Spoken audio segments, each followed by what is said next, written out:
Sir हमारा selection होगा कि नहीं, ये आप दूसरे लोगों से पूछते रहते हैं। इसका बेहतरीन डिसीजन केवल और केवल आप ले सकते हैं। अगर आपको लगता है आप कर सकते हैं, आप डेफिनेटली कर सकते हैं, लेकिन आपको कहीं पे भी संदेह है तो आप सही भी हो सकते हैं। If you think you can, you definitely can, but if you think you can not, maybe you are right, आप सही हो सकते हैं। और इसका बेहतरीन डिसीजन केवल और केवल आप पे निर्भर करता है कि आपका टारगेट क्या है, आपका मोटिवेशन क्या है दैट पर्टिकुलर थिंग के लिए।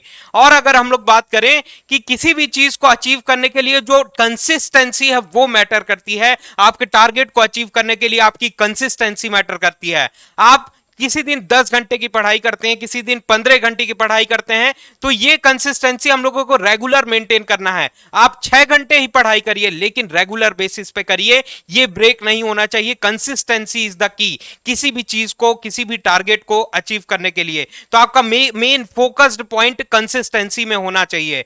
इस प्रकृति में जितनी भी चीजें हैं, अगर आप ऊपर जाने के लिए एफर्ट नहीं लगा रहे हैं तो आपको पीछे नीचे जाने के लिए किसी भी तरीके के एफर्ट देने की जरूरत नहीं है। इस प्रकृति में ऑटोमेटिक व्यवस्था है। अगर आप कार को अप हिल ड्राइव कर रहे हैं तो एक्सेलरेट आपको करना पड़ेगा, लेकिन डाउन हिल जाने के लिए किसी भी बैक गियर की आवश्यकता नहीं है, वो ऑटोमेटिक प्रोसेस है। अगर आप पढ़ाई कर रहे हैं चीजों को अचीव करने के लिए तो आपको पढ़ाई करना पड़ेगा, रेगुलर एक्सेलरेशन देना पड़ेगा। लेकिन आप मूर्ख बनना चाह रहे हैं तो उसके लिए किसी भी कॉलेजेस या फिर स्कूल की आपको जरूरत नहीं है, ऑटोमेटिक व्यवस्था है। तो इन सारी चीजों को ध्यान रखिएगा, डेफिनेटली आप चीजें अचीव करेंगे। अगर आप में कंसिस्टेंसी है, चीजों को लेके मोटिवेशन है, टारगेट आपने क्लियर एंड क्रिस्टल डिजाइन किया हुआ है, डेफिनेटली आप अचीव करेंगे। उसमें किसी भी तरीके का आपको संदेह नहीं होना चाहिए। Thank you very much.